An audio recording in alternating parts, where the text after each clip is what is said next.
जय कलाकार, जय कलाकार, जय कलाकार। जो ढोड़ी छीड़ना है, कटना है, चटना है, पटना है और घाघरा चोली में जो गा रहे हैं गाना, उन लोग के लिए बहुत बड़ा तमाचा है। फायदा खुद करते हैं और कहते हैं कि हमें बचाने वाला कोई नहीं मिला है। कलाकार तो हर कोई कलाकार होता है, लेकिन कलाकार ही कलाकार का मान मर्यादा खो जाता है। उसके लिए आप लोग क्या दंड सजा करने वाले? ज़्यादा रुपया के अहमियत बा कि हम ज़्यादा से ज़्यादा रुपया कमा ली, चाहे वो गाली सुन के होके तब, चाहे केहू के 2-4-10 लाख खा के होके तब। अभी मैं लाइव तस्वीरें गोपालगंज से दिखा रहा हूँ और यहाँ पे एक संगठन की बैठक हुई थी, जिस संगठन का मैं नाम बताऊंगा, लेकिन सबसे पहले मैं बता दूं उन कलाकारों को जो ढोड़ी छीड़ना है, कटना है, चटना है, पटना है और घाघरा चोली में जो गा रहे हैं गाना, उन लोग के लिए बहुत बड़ा तमाचा है। क्योंकि गाना गाने वाले सुधर जाएं, क्योंकि आपसे बड़े बड़े यहाँ पे कलाकार बैठे हुए हैं। उनसे कम से कम एक बार सलाह ले लें कि गाना गाने से पहले शब्द का उच्चारण कैसे किया जाता है।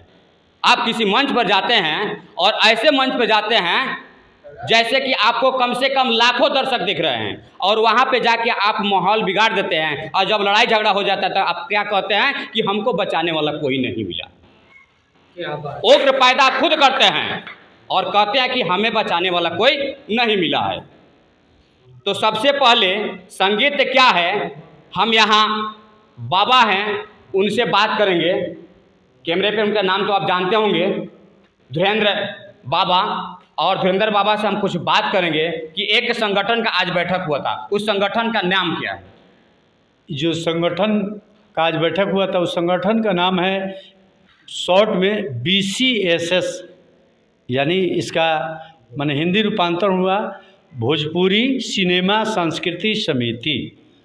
अच्छा, तो आपने संगठन का नाम रखा। इस संगठन से कलाकारों को क्या क्या मिलने वाला है?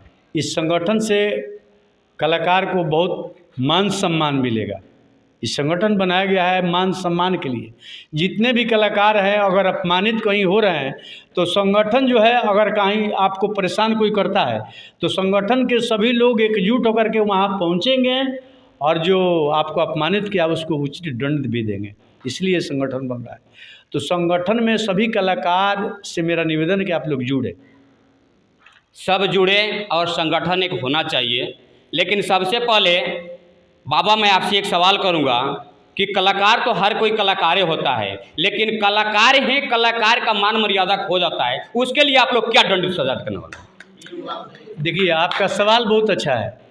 कलाकार ही कलाकार को अपमानित कर रहा है तो इसके लिए दंड का प्रावधान।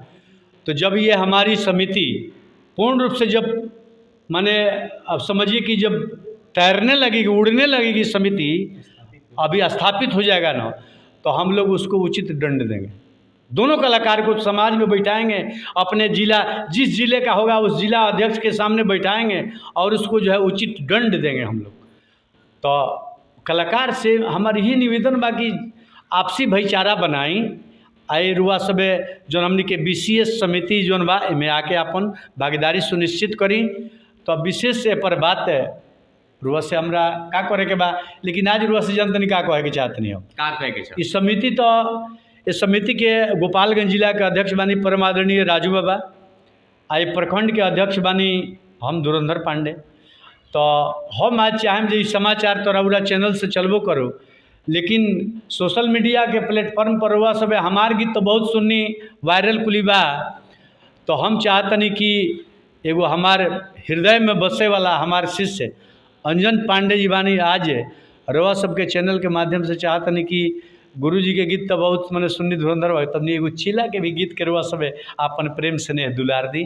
अब कैमरा पे जुड़ चुके जी, कैमरा पे हम उनके साथ जुड़ चुकनी और ख़ास करके बिहार है भोजपुरी भाषा में ही कुछ ज़्यादा ही रस मिलेला, तो हम भोजपुरी में थोड़ा सा बात कर ली।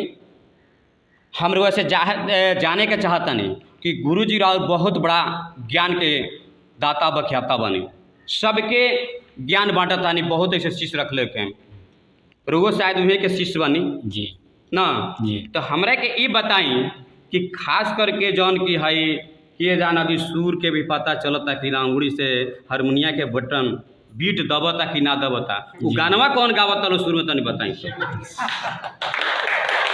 सबसे पहले रुआ न्यूज चैनल के जे भी देखे वाला श्रोता बा, हम आदरणीय समस्त श्रोता समाज के हाथ जोड़ के नमस्कार करतनी, प्रणाम करतनी।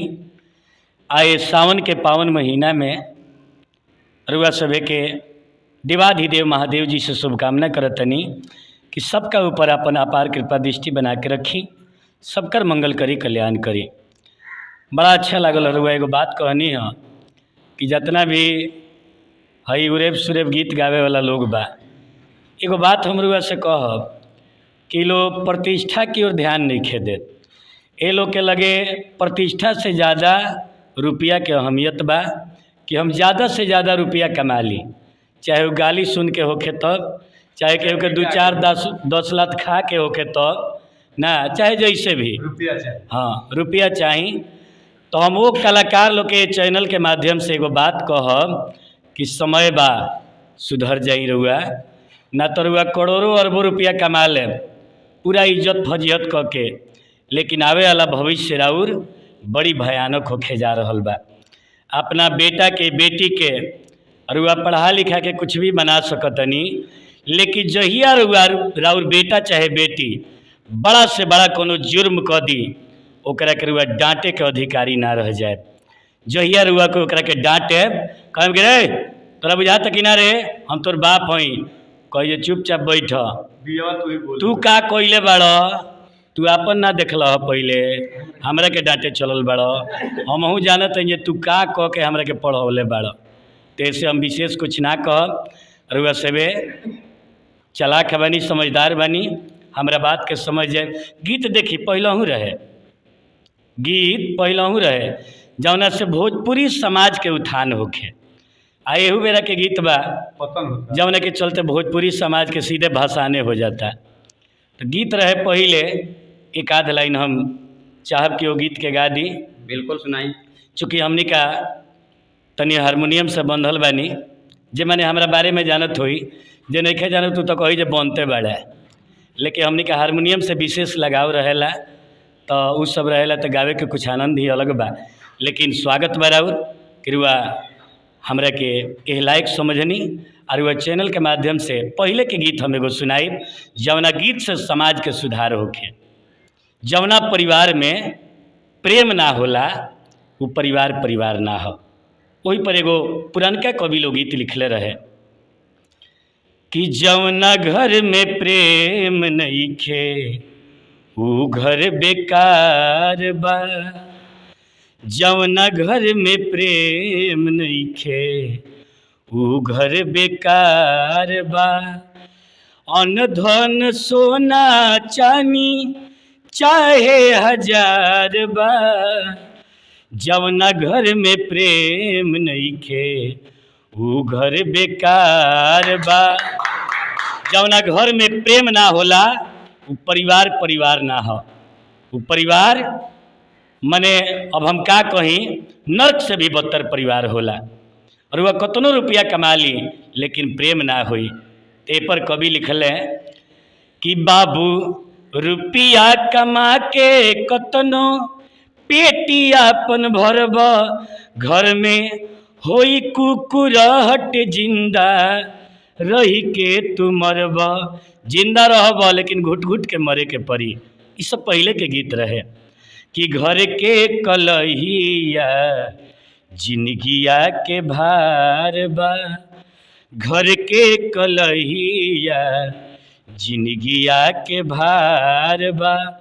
अन्न धन सोना चानी चाहे हजार बा, जवना घर में प्रेम नइखे ऊ घर बेकार बा। जय कलाकार, जय कलाकार, जय कलाकार।